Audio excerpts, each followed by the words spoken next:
a thing. If it works well, it'll be a thing. And if it doesn't work well, it's going to be, well, that was fun. We won't ever do that again. Good evening. My name's John Maisels. I'm the president of Technorama, but I think everybody knows that. In a moment, I'll introduce the panel. In the background is the wonderful Geordie Caputo, who's over at the CMTO.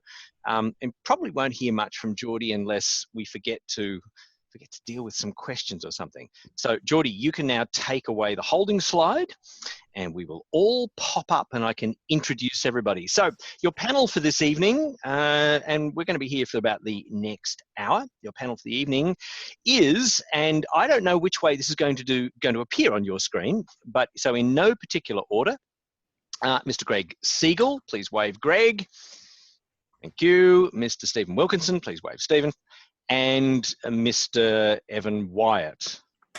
Okay, so just so you all know, we're completely distributed. So I'm in Chatswood in Sydney. Stephen is actually at Hope in Seven Hills, and that's not a fake picture behind him. That is actually the real rack room. Evan is in Cairns. That's not a fake picture behind Evan. That is actually a real collection of workshop stuff. That's it. Greg and I are at home. So there you go. Greg's in Melbourne, and there we go. All right. So the idea for tonight is for you to bring out your dead, like whatever questions you think you couldn't get an answer to and where you'd like a bit of controversy. We have a real spread of expertise here. So Greg and I know, have been at this since we were in our pre-teens. Evan, when did you start doing this stuff? Okay, time's up. Yes. It's a long time because you've forgotten. Stephen, when did you start? I started with at home playing with an old FM radio mic. Oh, didn't we all? Creating my own radio station. How many years ago was that? A while ago. It was when I was probably about 12. Okay, so there's about 100 years of experience sitting in this, actually more than that. There's probably, if I do the sums very quickly, we're probably up around 130, 140 years of experience between us doing this stuff. So, okay, do we have any questions? We don't. Nobody's asked a question so far. So we said that if nobody asked a question, we'd just riff amongst ourselves. There are all kinds of topics, and nothing, by the way, is off the planet for tonight. I'm going to start with one.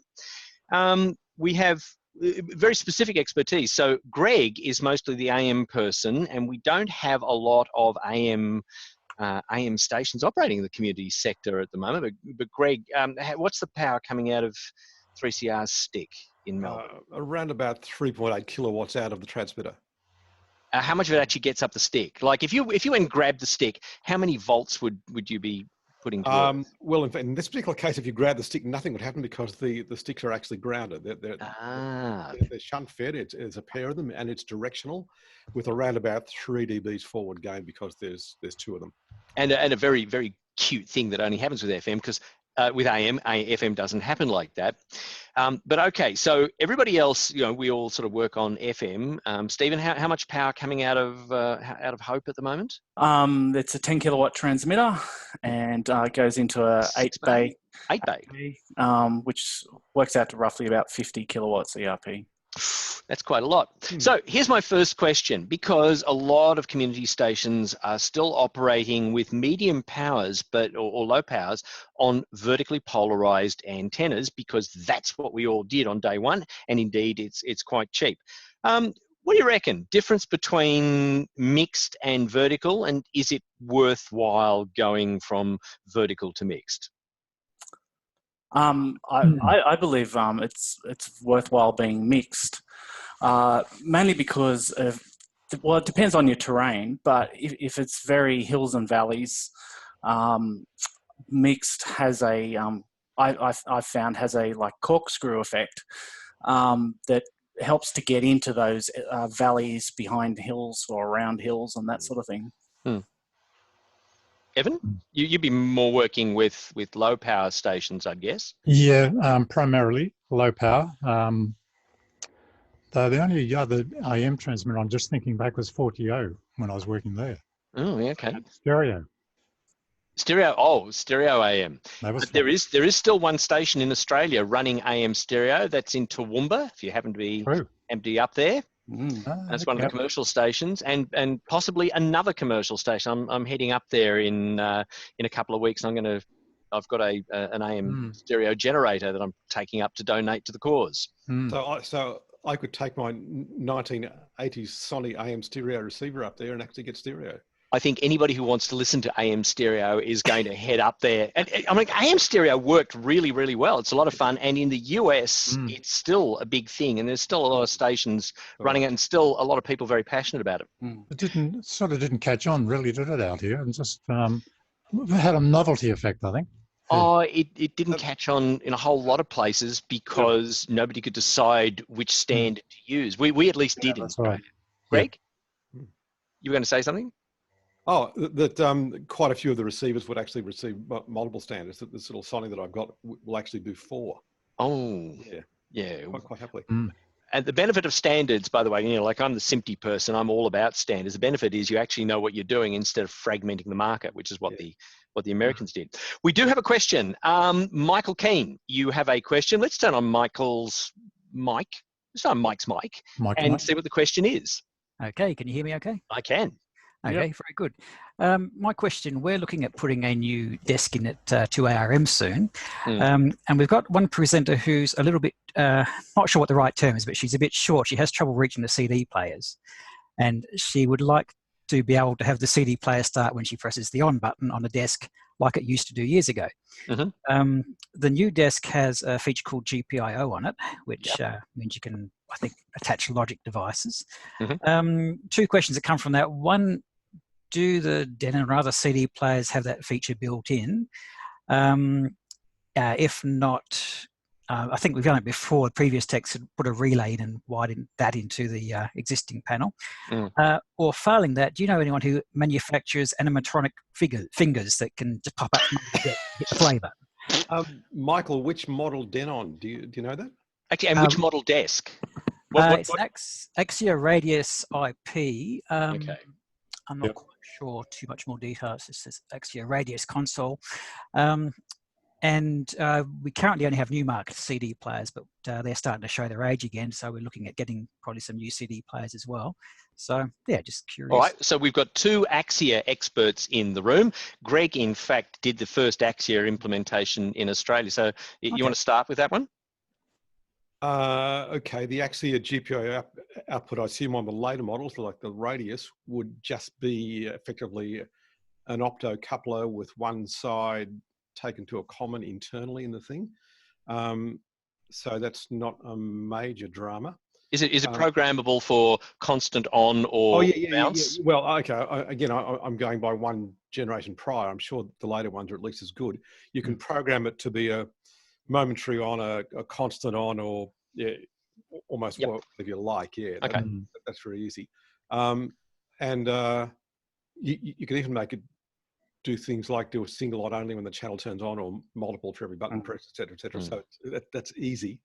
The question, I guess, is if the Denon has got something that will take a voltage-free output like the Axia and just like a contact closure, and just turn it into start. If it's a pro machine, I expect it does. But I have modified some of the earlier semi-domestic Denons by just a little transistor jumped across an appropriate part on the keypad. I didn't even use a relay. It was very crude. But that was in fact an interface to an Axia GPIO, and that actually worked very Actually, relays are worth avoiding because you have back EMF problems and voltage supply problems and everything else. Doing as far as possible with solid state devices is probably a better one. Stephen.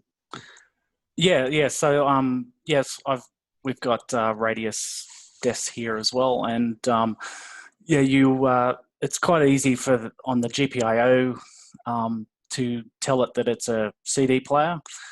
So it has a profile, and so then just going by the manual in the with the Radius, it'll tell you then what pins will close and open for controlling. And as Greg said, it's just pretty much like a closure or you can actually send 5 volts as well. Right.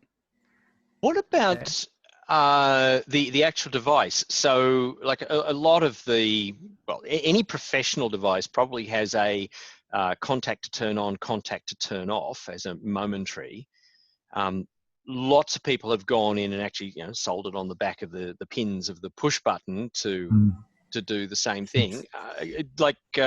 Mike, do you know if you have this available in the device you're planning to buy? And probably isn't in the Newmark.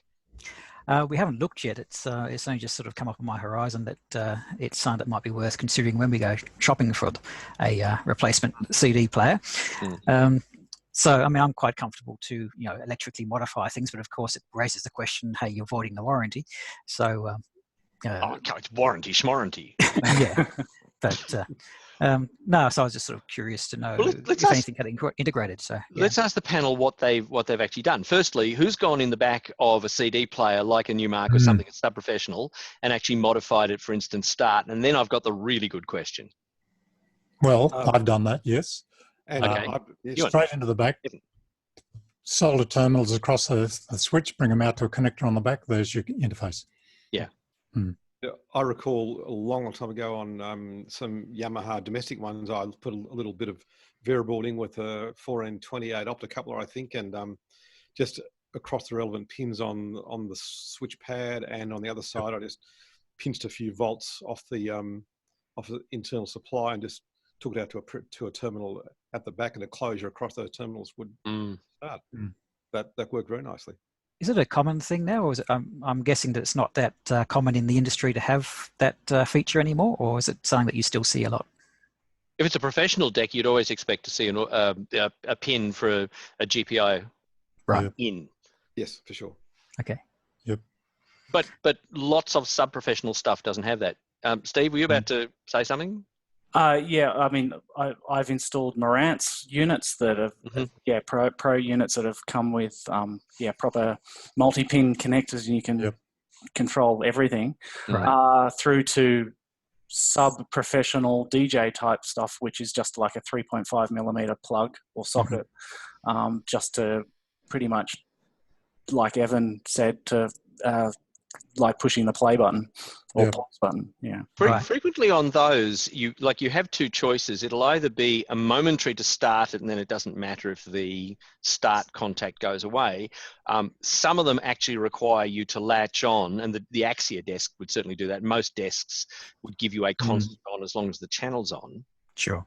But here's the other thought. If you're modifying a device, particularly some of these devices where you press the play button and then you press it again to turn it off. So if there's a specific off button, you can modify it for known start, known stop. What you don't want on your panel is that somebody will turn the channel on and the device will stop because they'd already started the playback device for, say, a timeout or something like that. A really cute idea that an organization called Henry Electronics, they make a massive range of bits of glue. They did a similar thing for the SL1200 turntable, which just has a push button. But to turn that into something that would always start or always stop, they produced a little box. The circuit diagram for it is actually online. So, of course, I didn't tell you to go and steal somebody's IP, but you can download the circuit diagram in the operational manual. And what it did was it turned the known state push on and the known state push off into a push, but also brought out a line to, in this case, I think it was the brake. Right. So they could always tell whether the thing was running. And if it was running and you said, turn it off, then it would send a pulse. But if it was running and you said, turn it on, it wouldn't send a pulse because it knows it's already running. And you could actually quite easily, with not too much logic and an optocoupler, very safely modify, a Newmark or some other device like that to highly reliably be able to turn on and off. Might be tricky. I think our play button flashes when it's playing, so that might be an issue. Integrate it. And integrate it. Yeah. Yeah. Okay. Harry Miller was saying, "Oh, what's a GPIO?" Who wants to answer that one? Oh, well, all right, I will. Right. It's a fancy name for a contact closure.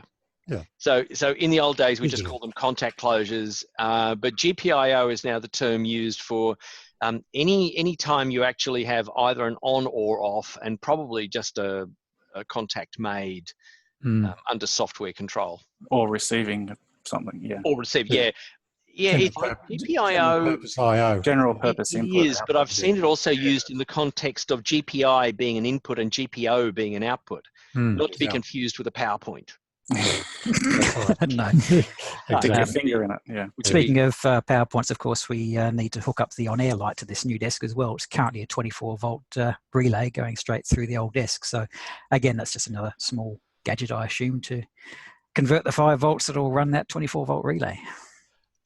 Greg, do you want to talk about your experience with Opto companies? Yeah, look, I think I did a similar thing, where I was trying to think how it was done at 3MBS. That was a custom-made box built by Bill Running here in Melbourne, which actually took effectively a logic level signal. So the Axia's GPIO, which could be given that auxiliary 5-volt supply from inside it, did that nicely. In the case for 24-volt, yes, you probably want to put something between it, obviously, because I don't think the Axia for Optos are up to 24 volts. You could Just 5 volts, I think. Yeah. 5, yeah. Yeah. Look, one little box I was introduced to by a colleague here in Melbourne, actually, Jerry Pine, mentioned from, I think it's Ocean Controls, have a series of very handy little relay interface boxes, very modestly priced. They're about $20, $30, to 2 or 4 channel devices, and they can be programmed to be, logic on, logic high on, logic high off, so that they're basically logic level in, and or closure in. I'm not sure, or whatever you like, and they've got relay outputs, and they just powered off a little plug pack, which I think with a powered off 12 volts. But for about $30, you get this little box. Then this board is not in a box, I don't think, but it's very easy to put it to mount it, configure it. They've got screw terminals on them. So I would check out Ocean Controls for something for that little bit of glue you need between the Axia and your existing relay. Okay. Well, thank you very much for your help. No. Yeah, I was just going to say, in my experience, I've just used a small solid state 5-volt relay, which is either single pole or double pole, and so when the on-air light switches on, it switches the when you turn the mic on, it switches the on-air light on, but also mutes the phone ringing. Right. Okay. But other places, it's just, most of the time, it's just wanting to switch something on, like a 24-volt on-air sign. When you say double pole relay, are you talking about the one relay muting the phone and turning the on-air light on, or are you talking about a couple of different devices? So I mean, as in, so when it's off, when the relay isn't energized, it is connecting the phone on another pole, is connecting the phone ringer, and then when it energizes, it switches the on-air light on, but disconnects the ringer. So in the same action, it's doing the 2 things. Do you actually mean like a real? You said solid state and relay, so yeah, do you actually mean a solid state relay? Yes, solid state relay. Yeah, they're tiny, and and there's not much bounce. Well, it's not really any bounce in them. The actual the on-air light we're using is actually a 240 volt thing, which then has a 24 volt relay attached to it. You wouldn't run a 240 volt through a solid state relay with that? It's not really enough separation, I suppose. No, I wouldn't. No. I think you very much want to keep your existing mains rated relay for sure. Yeah. Well, the mains solid state relays, so you can get little things, they're about yay big, and they're basically an LED on one side and a triac inside, and the epoxy inside provides enough electrical insulation. So they're fine. 3 volts to the LED will reliably turn on the 240. Those are fine, but you probably don't want to put that anywhere near the console. You just run your 3 volts down the corridor to wherever the light is. Sure. Yeah. Okay. Look, I will say, and it's a pity, if I'd known this question was coming up, if somebody had submitted this in advance, I would have brought in a little device that I built here at home where my Yamaha amplifier turns on a transmitter when I tell it to start sending audio to zone 3. And that was actually done literally with an opto isolator, a resistor. I picked up some volts from the amplifier to do it. And built the whole thing into the cable that runs between the amplifier and the transmitter. It reminds me of my stereo when I was a bit younger, which was attached to a sound detected dimmer switch. So when you want to turn a stereo on, you just kick the cupboard and you had power. And as long as the music was playing, it kept the dimmer switch alive. And once the music stopped for 5 minutes, off went the power. But you can build a lot of these things into into the cable. The opto isolator is certainly small enough to sit inside a bit of heat shrink. Okay. Mike, thank you very much for the question. Thank you. Folks, you're with Stump the Chumps. We're taking your questions live online. We have absolutely no idea what you're going to ask, but we did have a question from Jamie Campbell, and I'll just go to this if I can get to it. So it's about a multi-bay FM circularly polarized antenna array on a 21-meter tower, but I think it'd be much more fun to bring Jamie online. So let's mute Mike and bring in Jamie. Where's Jamie? Jamie is there, but he's muted. Now he's not. There he is. Yep. There you go. Does this work now? It does. Yep. I've never pushed the button before. This is by the way, everybody, you can trust that it probably works unless we tell you we can't hear you. No, so I'll turn off the loudspeaker so there's no feedback. Oh, there won't be feedback. Don't worry about it. Okay, so yeah, a circular polarized antenna sitting on a 21-meter mast. The mast has got a lightning spike sitting out the top that sits out about maybe 1 or 2 meters. Down the centre of the spun concrete mast, it's got earth wires that connect to that lightning spike, and they go down to an earth somewhere at the bottom of the tower.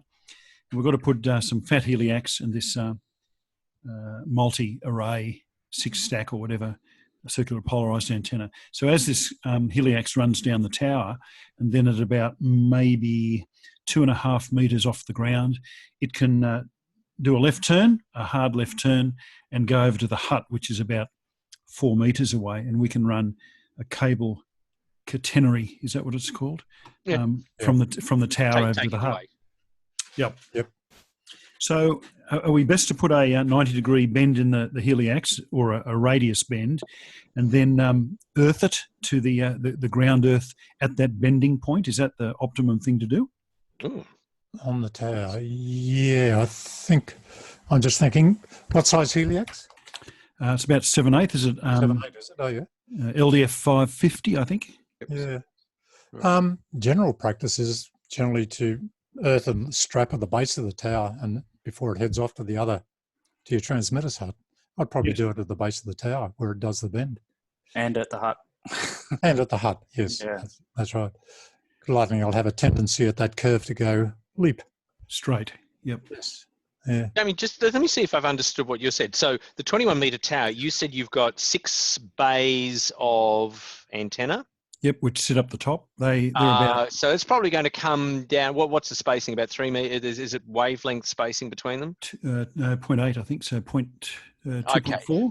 So 5 lots of 2.4 plus the tops and the bottoms. About 12 meters for the whole array. Right. And then the heliax probably comes from the middle of that, comes all the way down the tower. Yes. So you're taking it from the tower, turning it from vertical to horizontal, roughly at the height of the hut. Is that what I'm getting? That's what we'll do, about the height of the hut, or just above people's heads, so that people don't play monkey bars on it. Yeah. So so here's the bottom of your antenna there. Here's your hut height there, and the antenna comes down and goes that way.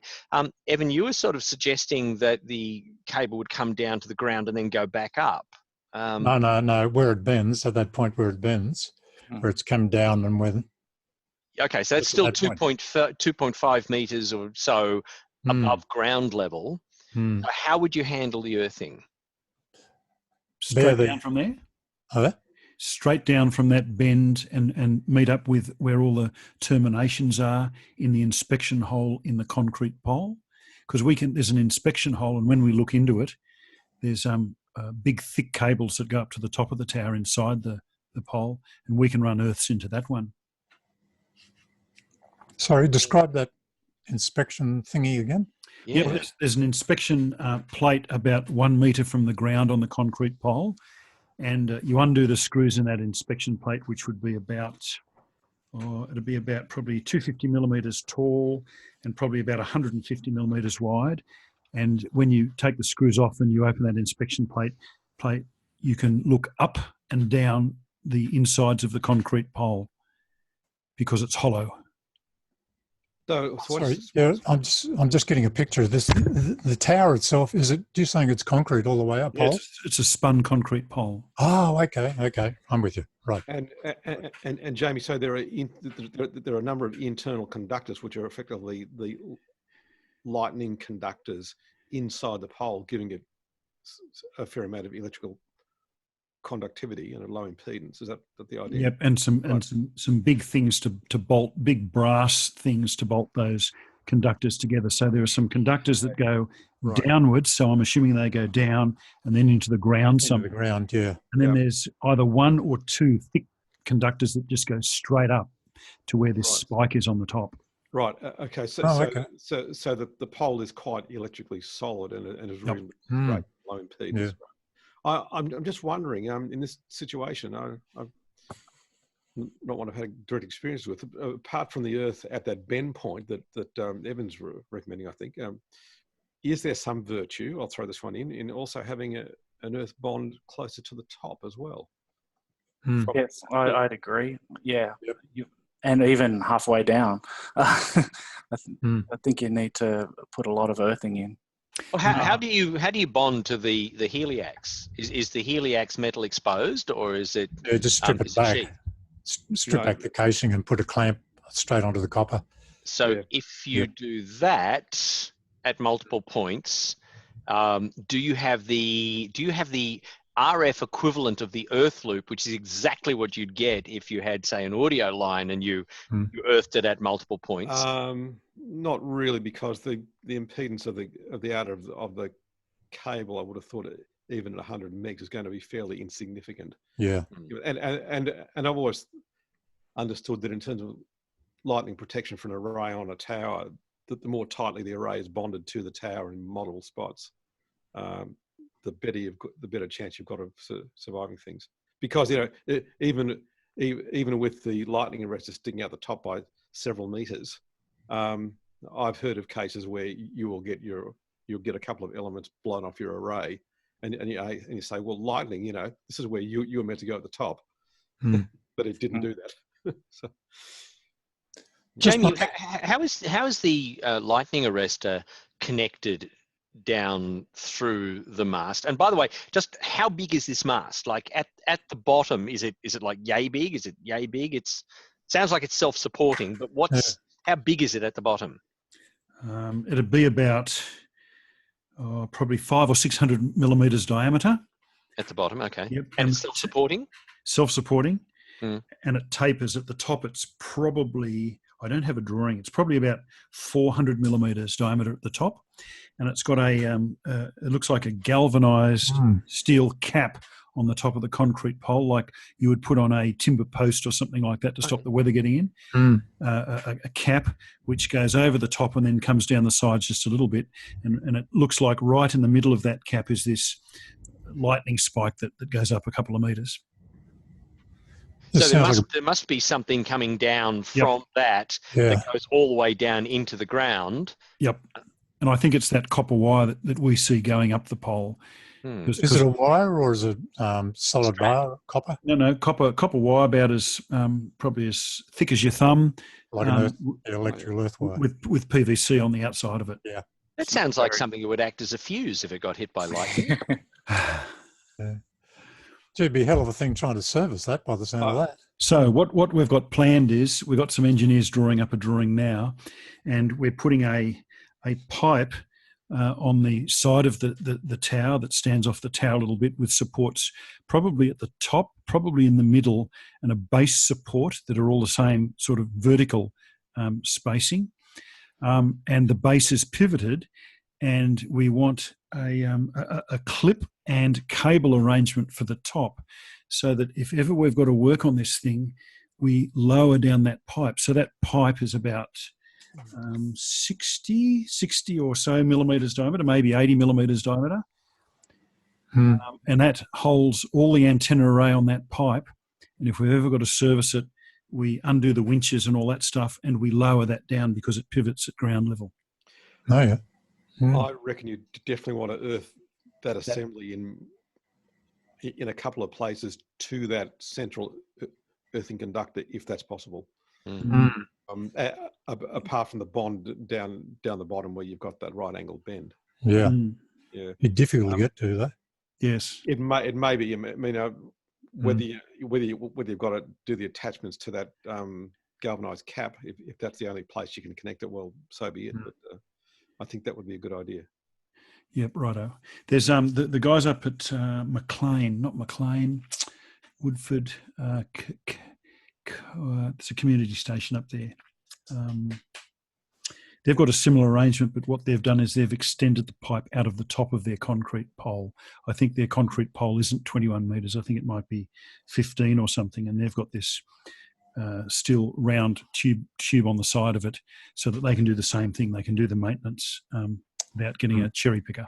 It does sound like a really interesting but complex thing to try and have happen mechanically, because you obviously want your antenna to be nice and stable, but you don't want to do anything that would compromise the effectiveness of the lightning conductor, because otherwise it will just act as a fuse, and the electricity will come down till it gets to the weakest point and then go and do its damage somewhere else, fly off the side, blow a hole in the cable, whatever. One saving grace is that about 30 metres away, the Telstra tower is about double the height. It's a 40 metre huge mast, and if that gives us a 45-degree cone of protection, fingers crossed, that's what they say. We'll be out of harm's way. Just one interesting little aside about lightning conductors. I've heard one opinion, in fact, that they tend not to actually get struck by lightning, but their main benefit is to act as a corona point to try to discharge any strong potential gradients that are about to turn into lightning strikes. Has anyone else heard that view? Well, that's how I understood how they worked. Yeah, to discharge any build-up, stop any build-up. Yeah.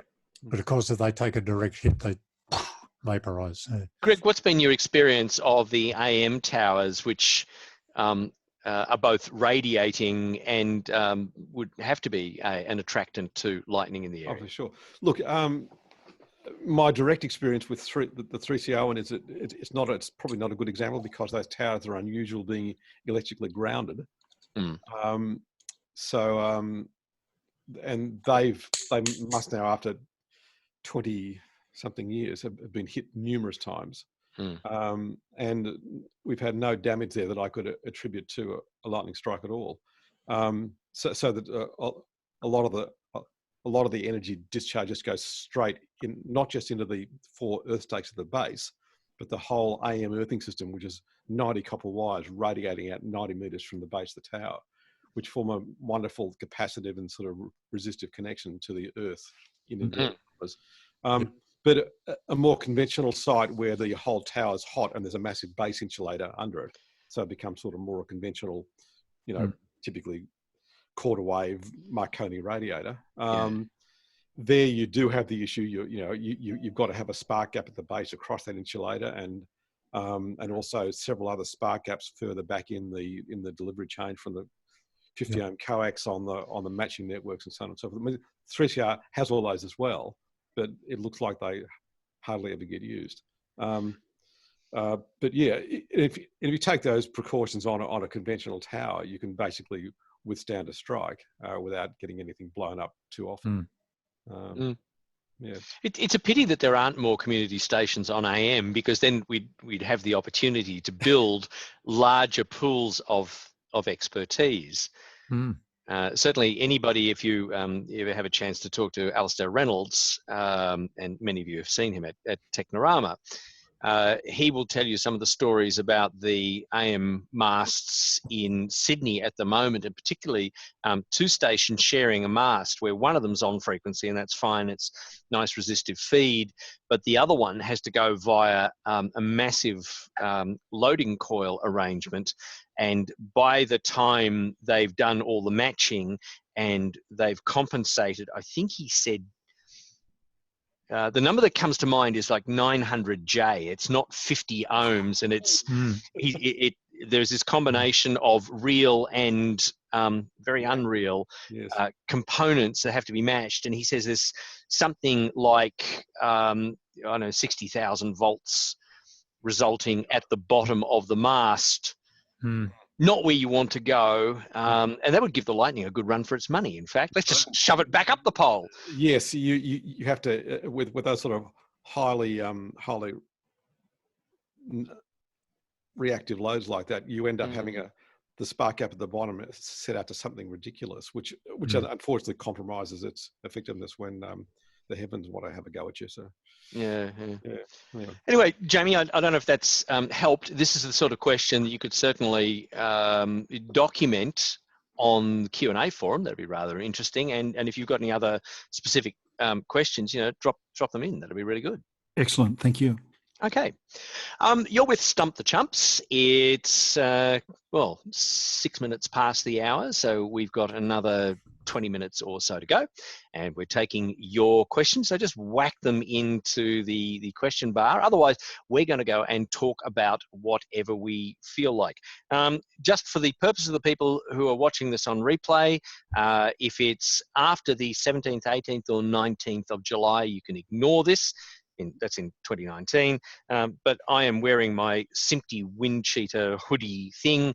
The Met Expo show is coming up. In fact, I have a little bit of, I can show this, not there, I can show it there. Those of you who might have missed it, so every 2 years the show comes to town. This is a big broadcast event. This year, a couple of interesting focuses. Drones. Not necessarily something you have with radio all the time, but drones are going to be a big thing. And there's some guy who is apparently going to be shot out of a cannon. I'm not sure how that's going to work. But we're doing a bit of focus on the new Simpty 2110 IP family of standards. Have you heard anything about how NEP is now doing broadcasting out of Melbourne and Sydney, where the trucks go out, but most of the people are back at the ranch, and some 50 gigabit pipes come back from the venue to the central place, and that's where all the studio magic happens. But you can also do audio on this, and anything can be connected to anything because it's just bits. So we're running an IP showcase, and there'll be some interesting stuff there. Come down and have a look at how audio is moved around as well as video. Going to be a good thing. So that's in Sydney. If you happen to be here at the International Convention Centre on the 17th, 18th and 19th of July this month. So I'll just turn that off again. I will attempt to turn it off again. Did I actually show anything there, or did I manage not to? I didn't. There we go. I think I didn't complete the thing I was supposed to. I was talking to a graphic that nobody could see. How clever was that? All right, that's the Met Expo graphic, and you can go to the Met Expo site, metexpo.com.au. All right, so I'll get rid of that again. All right, it's back to us. Not seeing any questions at the moment. Oh, we could call some people in the room and put them on the spot. That came from Geordie, who is working in the background. I think that might be very, very unfair. We've answered Harry's background question about what a GPIO was. Let's have a quick chat about second-hand gear. I'm the person who has. Well, I guess from the first time when I helped build 3CR with a whole lot of gear that had come out of the ABC, pretty much every radio station that I built up to fairly recently, where we couldn't afford to go and buy real gear. And so we've used second-hand stuff. But what's the feeling for going and picking stuff up on eBay and repurposing it? Well, one client, they picked up a delay unit, Eventide. Mm. I think they picked it up for about $150 or something like that. Wow. Yeah. Like an 850 or something? What was it? Yeah, I can't remember now. And I thought, oh yeah, a bit dodgy, you know. But anyway, yeah, worked fine. So why not? It's there's stuff sitting out there. As a matter of fact, I was just looking the other day because another client's looking for doing an outside broadcast, and they wanted to use some. I originally came up with an idea. They didn't want to spend a lot of money, so I developed a very simple OB unit, battery operated for $1,000. 2 Raspberry Pis. This is for the audio compression decompression. Yeah. Mm-hmm. A TP-Link hotspot with a SIM card in. Where you go for. There's your 4G connection. 10-hour battery on it. There it is. Hold in your hand. Put that over there. The Raspberry Pi talked to it. Said, "Oh, there you are." Connected up, and then using OpenOB, of course Linux, squirting it straight through to the studio. It picked it up. Said, "Oh, there you are. There's the audio into the desk." Around about $1,000. Anyway. They wanted a little bit more, something a little more sophisticated. I thought it was pretty clever, actually. Yeah, it worked. It was good, actually. And so anyway, I said, well, look, go online and have a look around and see what you can find. There might be some gear out there. And anyway, they found a couple of, one iMix, the Tie-Line G3, found that, and they found another, just the iMix, not the iMix, just the straight G3 itself, the field unit. 2 of those back in the studio. I think they wanted something about 500 or 600. That was American, it was. Yeah, about 600 each or something like that. About $1,200. So that sort of stuff's kicking around. It's not everywhere, but they were just lucky. We just saw that. We found that on the. But they haven't bought it yet, I don't think. But yeah, look, why not? I mean, that gear's out there. It's surplus to someone's requirements, so it's got to be still okay. For $1,000 for the for the OB gear, 2 Raspberry Pis, what was the expensive part? Because the Raspberry Pis are only like $60-$70 each, even in Australia. Where did all that money go? Technical service fees. No. Oh no! I mean, okay. You're talking about a completed product. Yeah. Look, what was involved was so I've got a couple of Raspberry Pis. We've got the TP-Link, and at the studio end, we had another Raspberry Pi, and then I had a small amplifier there to lift the level up. Okay. So bits and pieces and integration. Yeah, it came all around about $800 anyway, just under $1,000. Yeah, so it wasn't too bad, really. Not a bad way to do it. Yep. Adam Watkins has asked about using the Via, which is the latest product out of Tie-Line, which sort of productizes that. And he's just wondering what experience people have had. I've had a brief experience with one. 3K&D, the courier station here in Melbourne, have one, and they use it a lot.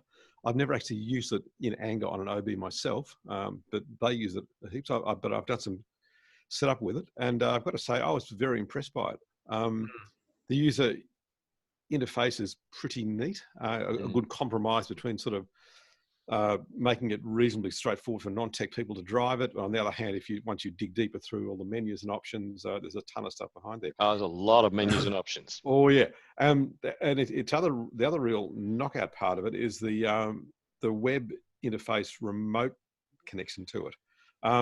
The boxes itself, the new Tie-Line gear has always got all the web servers built in, and that is exceptionally groovy, I must say.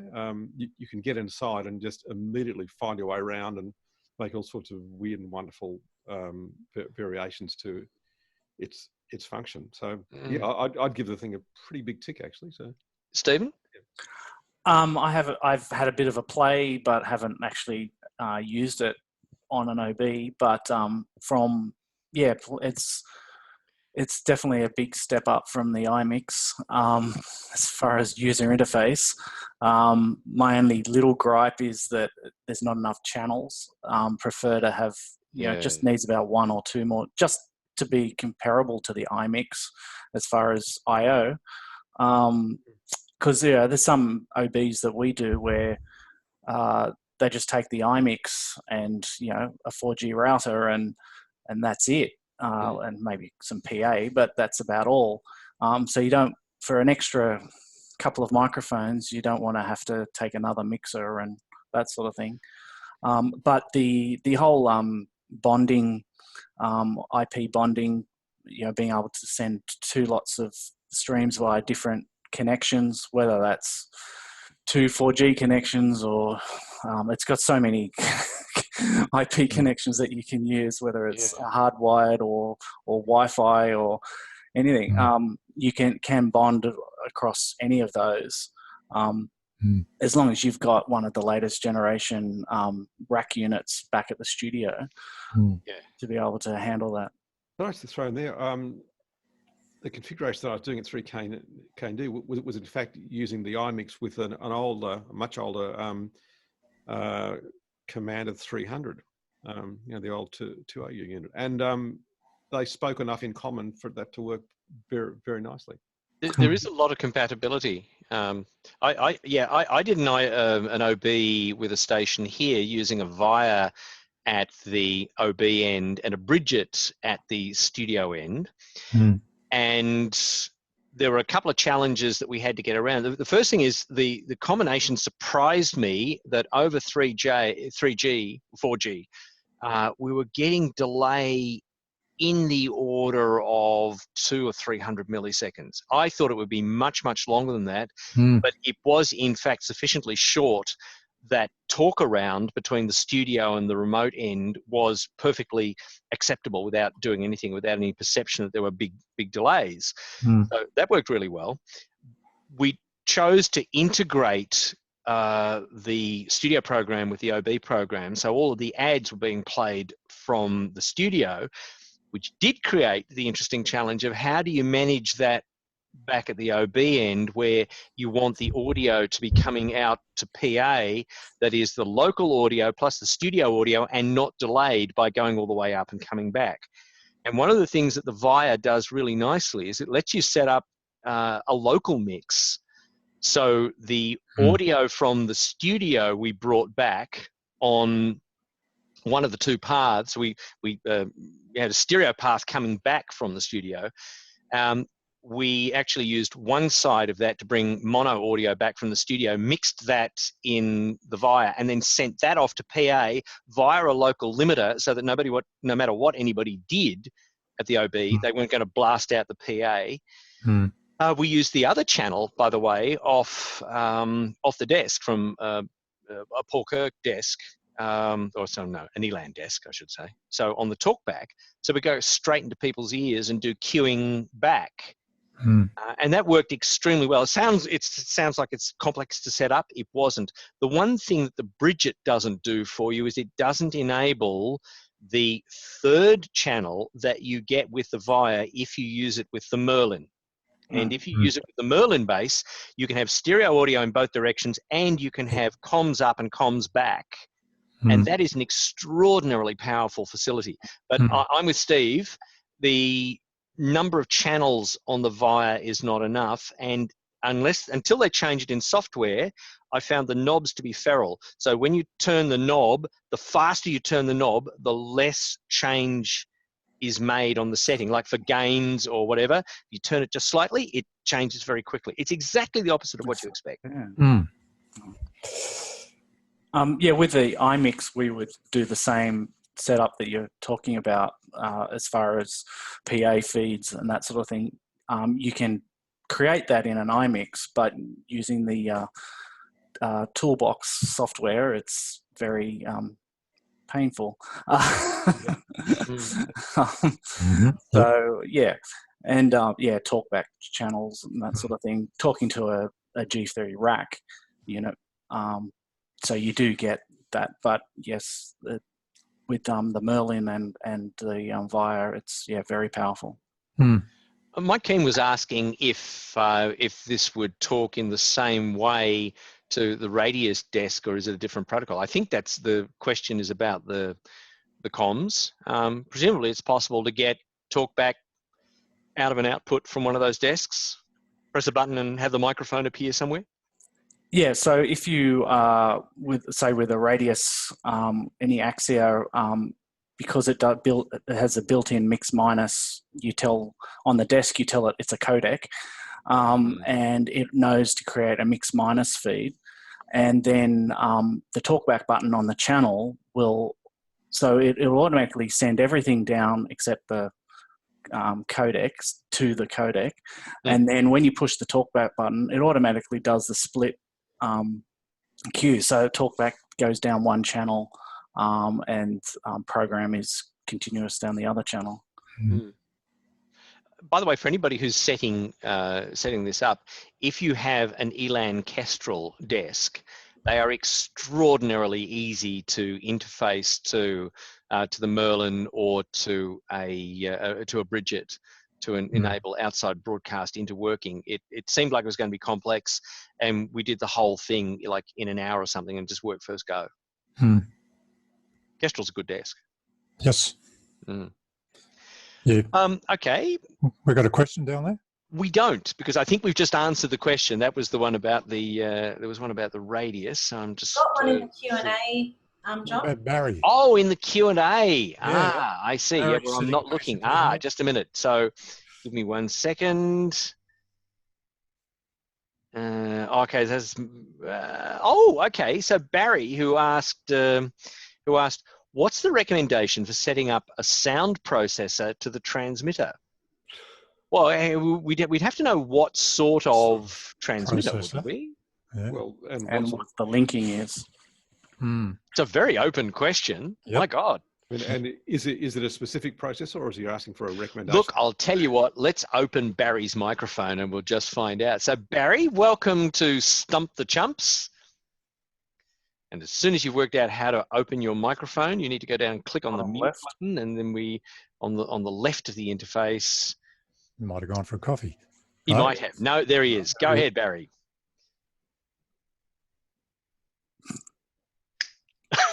Hello, Barry. This would be radio. Okay, maybe his microphone isn't working. Okay, Barry, do you want to drop into the chat window something that would help us get a bit of context here? Limiters is wow, that would be an hour on its own, wouldn't it?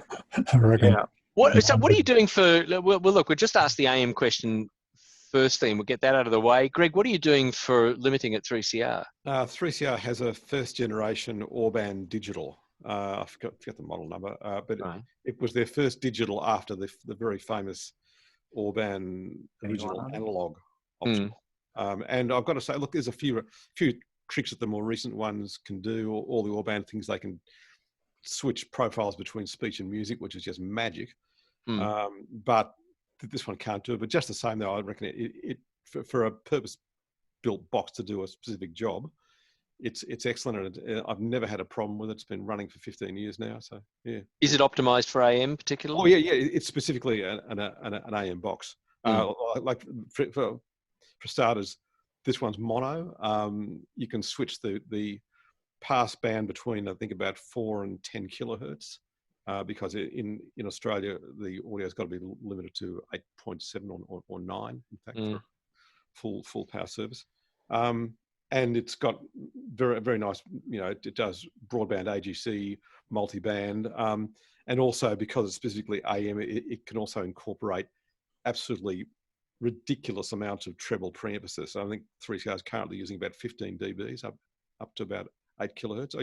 You may look shocked, but it handles it superbly. Okay. And the result on most AM radios is, as in with most other stations, you do terrible things to the audio because the receivers are doing terrible things in the other direction. To the audio, yeah. So I've been an Orban fan for a long time, and I've also had a little bit of a look at the ones that are the Orban ones that are used in the digital radio processors as well, which is the PCI card version of the Orban. 1100s or something, PC 1100s. Yeah, that's right. Yeah, but Very impressive bit of kit. Don't those though the PC based do they suffer from sort of nasty amounts of delay that then make it impossible for you to listen off air? No, Or is listening off air gone by the way? No, the Orban card has got all the processing horsepower on the card itself. The PC is purely a host for control, as I understand anyway. Okay. And all the audio I/O and all the processing is done on the card itself. Mm-hmm. Stephen, what's your approach to setting up a limiter? Like, what are you using, and how do you set it up? Just make it go loud, don't you? Can we have everything louder than everything else, please? Is that it? Yeah, it's all turned up to 11. So I currently do all my processing at the studios, and then use a stereo composite link to the transmitter site, and then composite switching into the transmitter. Setting it up, it's a case of using a modulation monitor to make sure that, you're doing 100% at the most, and that your pilot is the right level. And we run RDS and with radio data service, so you've got to make sure that all those are correct. And then processing, like we're a fairly contemporary music station, so I hope in Sydney. So it's competing in a sense with commercial stations. So we do invest in high quality processors, audio processors. We're currently running the Omnia 11s. So we have a main and a backup. We have run Orban in the past, and I like Orban as well. Because we're a Livewire Axia facility, so it makes sense to have processor that can take Livewire, which is audio over IP, directly into it, rather than having to come out to AES or analog and then back into the processor. We do that for redundant paths, but primarily it's all digital Livewire audio. But how do you go? How do you go about actually setting it up? If you've got all your processing at the studio end, of course you can control that. Have you ever had a challenge with your composite feed suddenly changing in level? Wouldn't that put the transmitter at risk? It can, but I haven't ever had that issue. We do have so we have run two analog composite links, a primary and a backup, but then we also have a third or second backup, which is a IP codec feed with a basic processor at the transmitter site in case there is an issue. So we can remotely switch to that if something happens. But we have regularly, like behind me, there is a proper modulation monitor there all the time, which is you constantly have look at that, check that everything's okay. Well, given that you're on 24/7, is your regime wind it up until the meter reads just so, wind it up until it flashes red, run it a bit low just so you never get the regulator coming after you? I mean, what do you do? Yeah, I mean, you can, because they're complex processors with AGC and their multi-band compression limiting, and then there's a final composite limiter as well. That it's a process that you go through to set it up, and the levels are kept fairly consistent. Not in a brick wall sense, but they are consistent. And for anything to overshoot because of the composite limiter, that part of it can be pretty brick wall. So there is no real chance of any overshoots. Sure. Evan, you'd be mostly working with much smaller stations. That's right. Various type of what's your process? Processes, yeah. There's some vary from a DBX 166 to that's it, through to the Auburn processor. Another one is the BW Mini FM, which is the one running at Port Douglas, which is not a bad little box actually. Anyone use that one? Yeah. No. Yeah, I've installed that at some stations. Yeah. Yeah, I found that quite good. Easy to set up, pretty straightforward. And as you said, it does all the AGC, multiband processing, sets a whole lot up. Yeah, set that back at the studio, point-to-point link, straight to the transmitter side, and compet straight into the transmitter, the BW transmitter. Yeah, very simple, easy to set up. I think, yeah, I think it's important to, if you're processing FM, that it is an FM processor.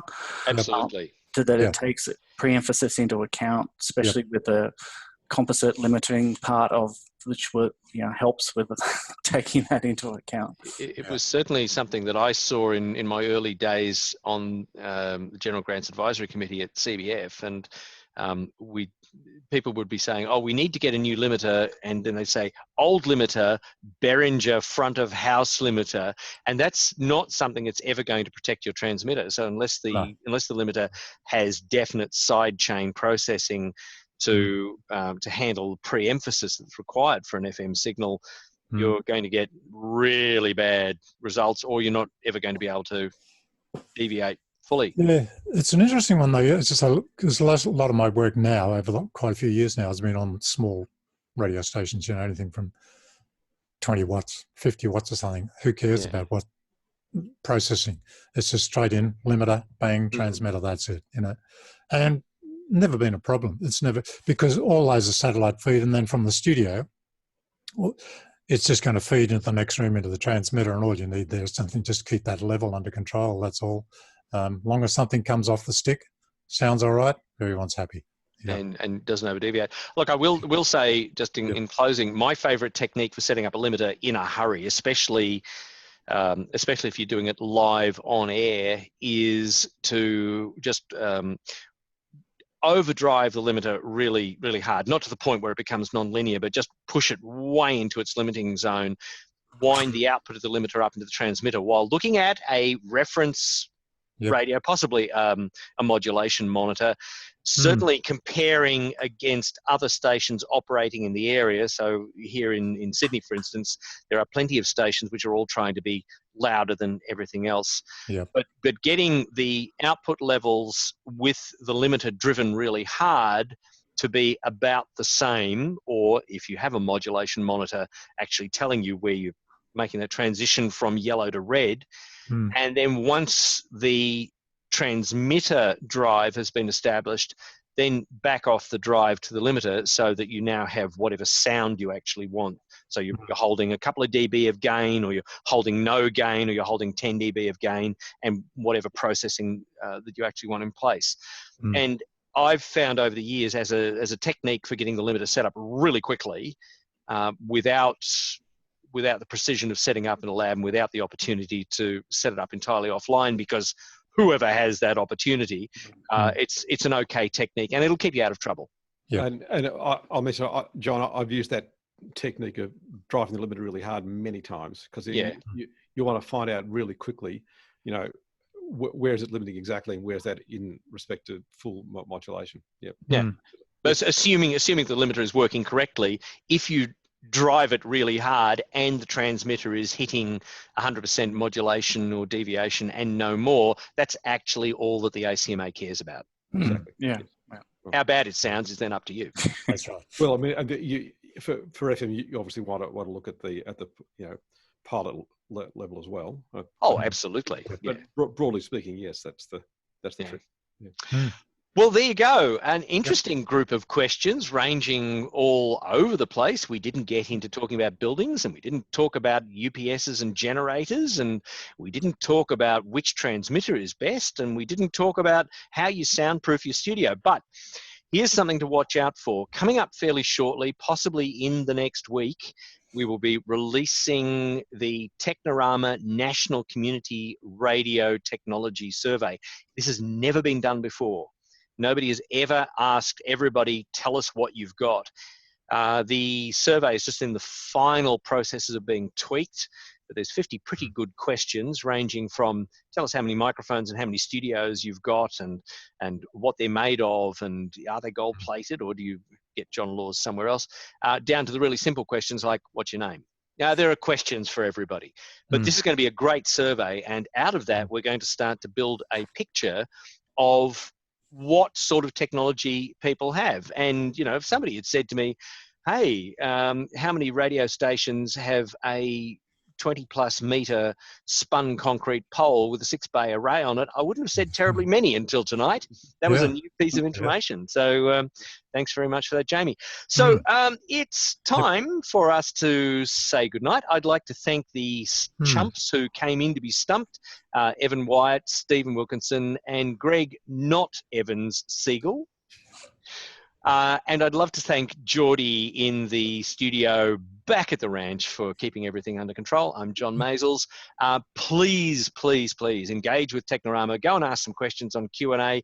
Keep us all happy. And we're going to go off and have dinner. Thanks, everybody. Good night. Good night. Good night. Good night.